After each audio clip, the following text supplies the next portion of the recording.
मेरे को तो कुछ ज़्यादा ही लग गया। मैंने तो बहुत पापड़ बेले हैं। अब मेरी खुद की भी लापरवाहियाँ रही, बट काफ़ी लंबा समय हो गया। मैंने यूपीएससी में दे दिए लगभग 4 साल। तो आरएस में जरूर मेरा ये पहला ही प्रयास था। अल्टरनेटिव तो नहीं होता, बट एक चीज़ देखो इसमें मैं बोलूँगा, अगर आप बार बार असफल भी हो रहे हो ना, तो इसका मतलब ये नहीं कि अब आपको हार के बैठ जाना चाहिए। मैंने बहुत सारे यूपीएससी में भी लोगों को लास्ट अटेम्प्ट में होते हुए देखा है। और अगर आप किसी एग्जाम में लगे ही रहते हो, तो अल्टीमेटली वहाँ से कुछ ना कुछ आप लेके जाते ही हो। यारी सिर्फ पढ़ाई की तो है नहीं, वाकई में नहीं है। बहुत सारी चीज़ें ऐसी हैं जो अपनी खुद की ज़िंदगी के एक्सपीरियंसेस से, आसपास का जो भी चीज़ें हो रही हैं, उनसे आप सीखते हो। तो वो घर वालों के प्रेशर में नहीं किया। जो जितने भी यहाँ चल रहे थे वो नोट्स मुझे नहीं लगते थे, तो वो थोड़ा सा कम टाइम, थोड़े से रिवीजन मेरे से कम हुए, तो इसलिए उतना ज़्यादा प्रोड्यूस कर नहीं पाया मैं कॉपी में। बाकी 7-8 घंटे मैंने दिए। ओके। हाँ। सर जैसे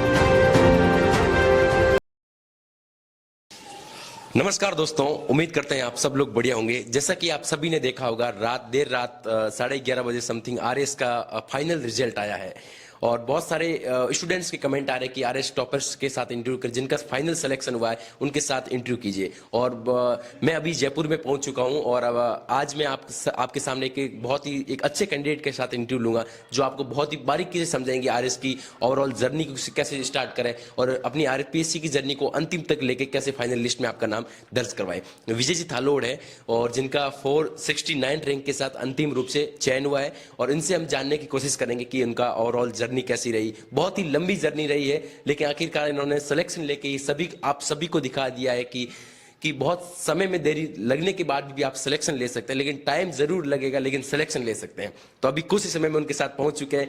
हम बताएंगे आपको सर अभी सिलेक्शन के बाद उनके अभी कैसा माहौल है, सिलेक्शन से पहले कैसा माहौल था और सिलेक्शन के बाद अभी कैसा माहौल है। चलते हैं रूम के अंदर, आपको दिखाते हैं। दोस्तों अभी सर से मैं आपको रूबरू करवाता हूं। सर सबसे पहले आपको बहुत बहुत बधाई सर। धन्यवाद धन्यवाद धन्यवाद। इससे पहले मैंने आरएस के आगे वो आरपीएससी भवन के आगे इंटरव्यू लिया था। आखिरकार हमने और मेरे सभी दोस्तों ने, आप पूरे व्यूअर्स ने आपसे उम्मीद की थी कि आखिरकार आपका फाइनल सिलेक्शन हो। सर अब ये बात करेंगे कि आखिरकार इसकी जर्नी, आपकी जो इतनी बड़ी संघर्षशील जर्नी, यूपीएससी के अंतिम स्टेज इंटरव्यू तक पहुंच के अभी आरएस में आप फाइनल लिस्ट में आप अंतिम रूप से एक ऑफिसर के रूप में बने हो। तो सर बहुत सारे स्टूडेंट्स आपके मतलब बहुत फैन के रूप में, और बहुत सारे रियल स्टूडेंट्स जो आपसे बहुत कुछ सीखते हैं, और आखिरकार आज का सिलेक्शन हुआ है, सर कैसा लग रहा है? ऑब्वियसली अच्छा ही लग रहा है, और ये चीज़ अच्छी लगती है कहीं ना कहीं। और ये भी पता है कि काफ़ी मुश्किलों से कई बार अब जब हम निकलते हैं, कि बार बार फेल होते हैं, तो एक छोटी सफलता भी काफ़ी सुकून देती है, थोड़ा सा आत्मविश्वास देती है। बस थोड़ा सा आत्मविश्वास जो है बिल्कुल वही आया है। बिल्कुल। हाँ। तो लेकिन सर जब देर रात 11:30 समथिंग जब रिजल्ट पीडीएफ में आप आखिरकार आपके रोल नंबर चेक किया, आखिरकार आपको मिला, वो सुकूनदायक और अंतिम रूप से इतने कम से कम इतने दिल्ली में भी आपने काफी टाइम बिताया, या आरपीएससी में बहुत आरएस के स्टूडेंट्स को आपने पढ़ाया, लेकिन इतने बड़े संघर्ष के बाद जब आपका एक रोल नंबर में आपके नाम रोल नंबर दिखता है आपके खुद के, तब एक अलग फील होता। तो जब रिजल्ट से पहले सुकून और रिजल्ट के बाद आखिरकार आज सुकून, क्या लगता है सर? यार एक तो कल तो आरपीएससी ने बहुत छकाया भाई। सुबह शाम को 7 बजे रिजल्ट आने वाला था, रात में 11:30 जाके दिया। तो उस टाइम तक यूं एंग्जाइटी का लेवल बहुत ज्यादा था। आदमी को यही लग रहा होता है उस टाइम, जितने भी जो सिलेक्ट होते हैं ना, मतलब को कि बस मैं लिस्ट में आ जाऊं, इतना दिख जाएगी मैं लिस्ट में आ जाऊं। फिर जब लिस्ट में आने के बाद में अगले को थोड़ा यार काश से थोड़ा सा और अच्छा हो जाता। तो देखो अच्छे के लिए तो आगे बहुत संभावनाएं हैं बिल्कुल, पर इतनी सारी चुनौतियों के बाद में एक बार लिस्ट में, एक बार कि चलो ठीक है राजस्थान की सबसे ऊपर की का एग्जाम है ये, तो थोड़ा सा सुकून मिलता है, अच्छा लगता है कि ठीक है हमारी मेहनत का कुछ तो फल मिला। बिल्कुल बिल्कुल। सर अभी बात करते हैं कि जैसे आपने रिजल्ट सारे सिलेक्शन अब हो गया है, लेकिन इसने आपने पहले तैयारी की है ना सर, कितने टाइम आज ओवरऑल की जर्नी में कितना टाइम बिताया आपने? यार मेरे को तो कुछ ज़्यादा ही लग गया। मैंने तो बहुत पापड़ बेले हैं। अब मेरी खुद की भी लापरवाहियाँ रही, बट काफ़ी लंबा समय हो गया। मैंने यूपीएससी में दे दिए लगभग 4 साल। तो आरएस में जरूर मेरा पहला ही प्रयास था, और इसके लिए राजस्थान स्पेसिफिक मैंने कभी पढ़ा नहीं था। और इस बार जब वो एग्ज़ाम हुआ था उस टाइम भी थोड़ा कम ही टाइम मिला था, क्योंकि पहले और थोड़ा सा ये भी बीच में लापरवाही स्टूडेंट कर ही जाता कि यार एग्ज़ाम होगी कि नहीं होगी, उस वजह से कुछ टाइम खराब हो गया था। फिर भी मतलब कि संघर्ष तो ठीक है, सबका अपना अपना है। मुझे लगता है कि मेरा बड़ा है, लेकिन मैं कहूंगा कि मेरा खुद का ही बड़ा नहीं है। बहुत सारे ऐसे हैं जो मेरे से ज्यादा संघर्ष करके भी पहुंचे हैं, तो उनको भी बहुत बहुत बधाई। ओके सर, यहाँ तक स्टेज तक पहुंचने के लिए आप किसको अपना श्रेय देना चाहिए, किसको आप ये क्रेडिट देना चाहेंगे? ये सब मैंने कभी सोचा तो नहीं, लेकिन फिर भी अगर मैं देखूं तो देखो, एक तो मेरी माँ, भले ही मेरी उनसे बात कम होती है, पर वो थोड़ी सी जुझारू टाइप की महिला है। बिल्कुल। और इस दौरान, तैयारी के दौरान मेरे एक दो साथी रहे, जैसे कि जितेंद्र सैनी, दीपेंद्र सैनी, इन लोगों का काफ़ी सहयोग रहा। और फिर उसके बाद में जो इंटरव्यू वाला जो फेज था, इस दौरान मैं थोड़ा सा पढ़ाई से दूर हो गया था, तो है कोई जो मेरे साथ हर टाइम खड़ा रहा। ठीक है, उस टाइम अभी तक, जैसे आज भी चलो ठीक है कि मान लो कि थोड़ी रैंक कम आई है, तो उसका साथ मुझे इस तरह से ही मिलता है कि नहीं, कोई नहीं यार, तुम आगे और अच्छा कर लोगे। तो काफ़ी लोगों का मिलके रहा, और कुछ लोग बहुत ज़्यादा करीब है, उनका अच्छा रहा। बिल्कुल बिल्कुल। सर बात करते हैं, यहाँ तक आप जैसे आरएस की जर्नी को कैसे देखते हो? बहुत सारे स्टूडेंट्स जानते हैं कि आरएस आज रिजल्ट आया, उनको बहुत मोटिवेशन मिला, फैमिली वाले बोल रहे हैं आपका, अब जैसे मेरे पिताजी भी अगर पूछते हैं कि फोन पे अभी वहाँ की सिलेक्शन बहुत हुआ है, लेकिन जो तैयारी करना चाहते हैं, रियल अगर धरातल पे देखते तैयारी करना चाहते हैं, उन एस्पिरेंट्स को क्या बोलना चाहोगे आप? यार देखो कि मेहनत का कोई अल्टरनेटिव तो नहीं होता, बट एक चीज़ देखो इसमें मैं बोलूँगा, अगर आप बार बार असफल भी हो रहे हो ना, तो इसका मतलब ये नहीं कि अब आपको हार के बैठ जाना चाहिए। मैंने बहुत सारे यूपी से में भी लोगों को लास्ट अटेम्प्ट में होते हुए देखा है। और अगर आप किसी एग्जाम में लगे ही रहते हो, तो अल्टीमेटली वहाँ से कुछ ना कुछ आप लेके जाते ही हो, चाहे भले आप लास्ट रैंक लेके जाएं। लगे रहते हैं तो आप लिस्ट में एक दिन जरूर आ जाओगे। बिल्कुल। थोड़ा सा एग्जाम को समझने की जरूरत होती है। अब जैसे मान लो कि एग्जाम को मैं बहुत अच्छे से समझ रहा हूँ, लेकिन मैं शायद मेहनत उतना नहीं कर पाता। कुछ लोग मेहनत बहुत ज़्यादा कर लेते हैं, एग्जाम को उतना नहीं समझ पाते। तो जब ये दोनों तीनों चीज़ें एक साथ मिलकर अच्छी होती हैं, आपका मेंस भी अच्छा होना चाहिए, आपका इंटरव्यू भी अच्छा होना चाहिए, और मेंस में भी आपके एक पेपर नहीं, सारे पेपर अच्छे होने चाहिए।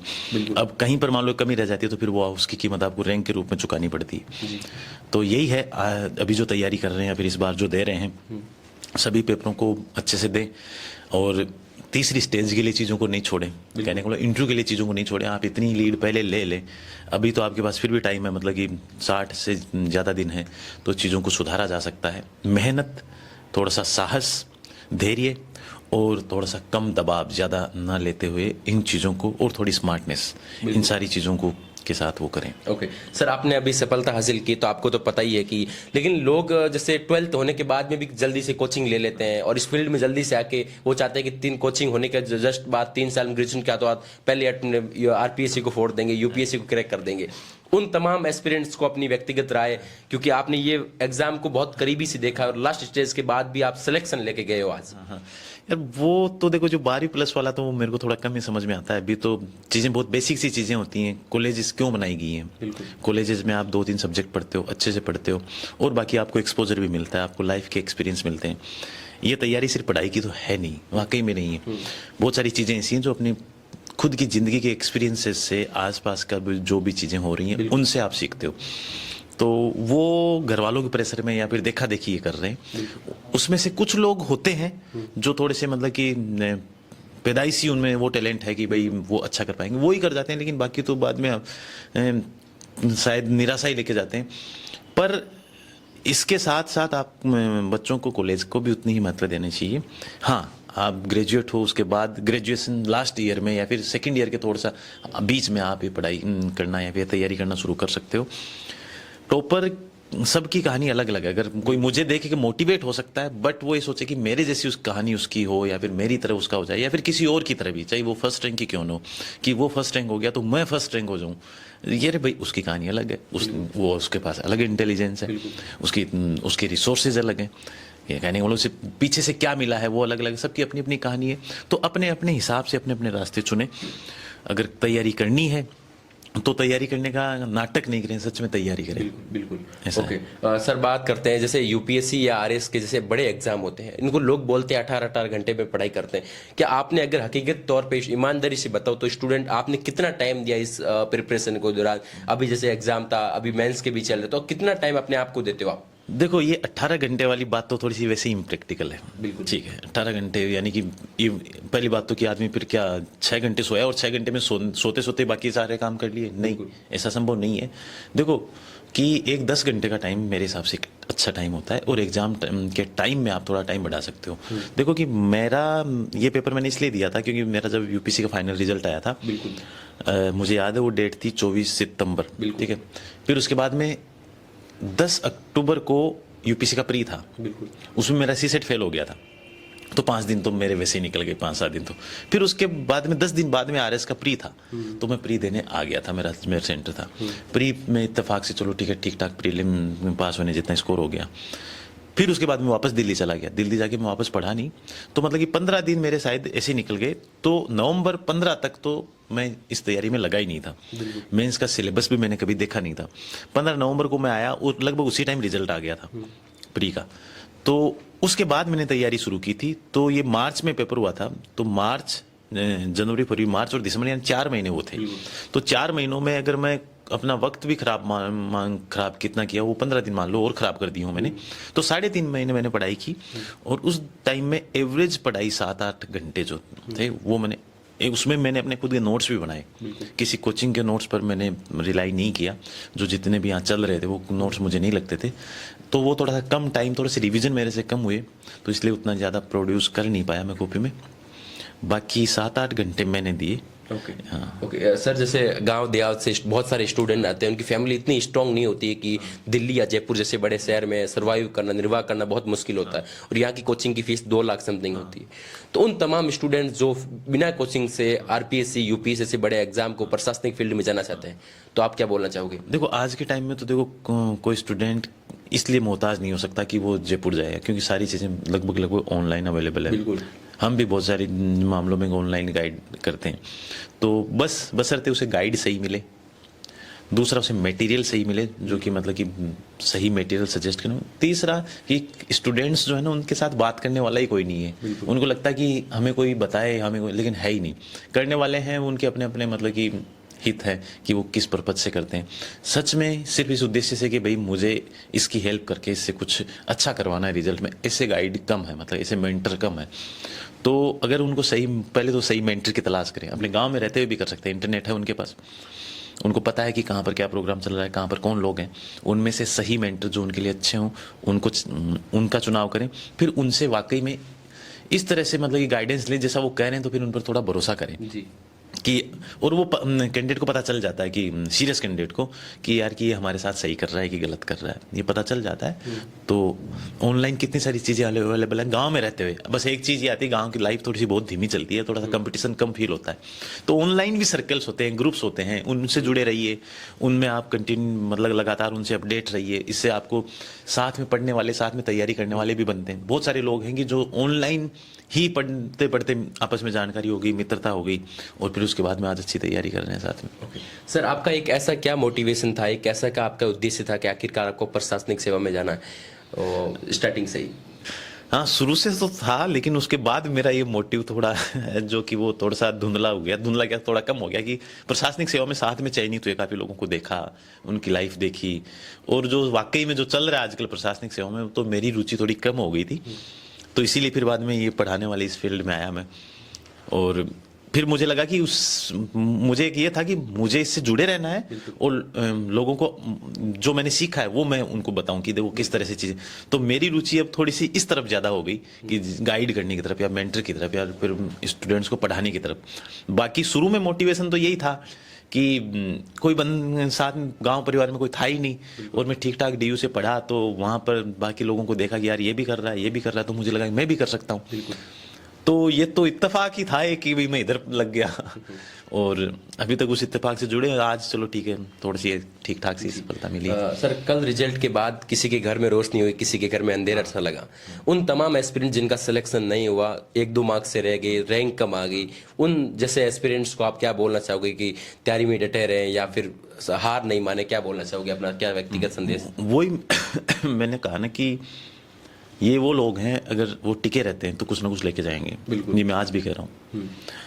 जिन लोगों का अगर नहीं हुआ तो लगभग सबका प्री हुआ, वापस मेंस लिखेंगे, वो निराश जरूर होंगे, लेकिन आज इसमें ही देखोगे आप, जिसने किसी की पहले रैंक कम थी और आज अच्छी खासी रैंक लेके आए, रैंक 2 जो है उसकी रैंक कम थी, ये वो लोग हैं। अगर ये टिके रह गए तो फिर ये निश्चित रूप से आगे आने वाली भर्ती में बहुत अच्छा करके जाएंगे।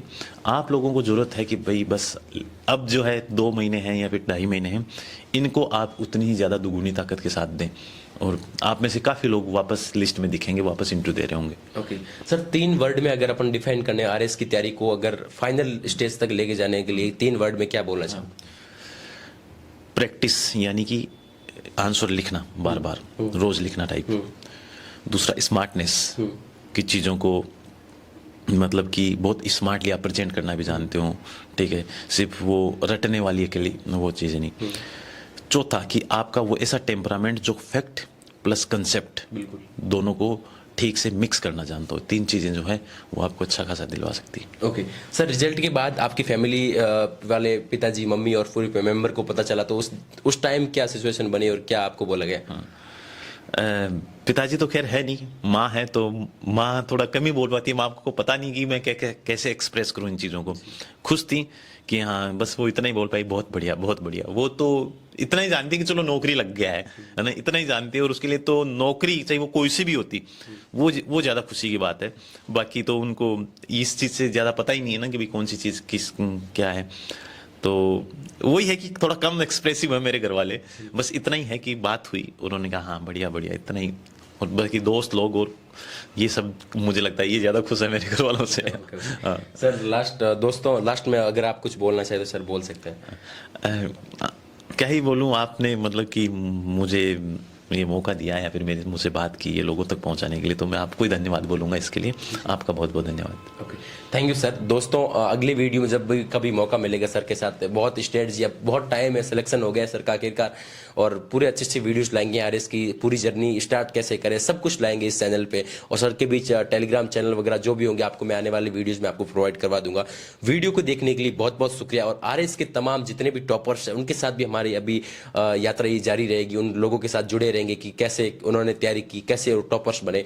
अगर अगर इस तैयारी में जुड़ना चाहते हैं और अगर आपके क्वेश्चंस है तो आप कमेंट बॉक्स में बताएं कि ये आपसे पूछिए। अगर आपको दिक्कत आ रही तो हम लोग आपके साथ शेयर करेंगे। बहुत बहुत शुक्रिया।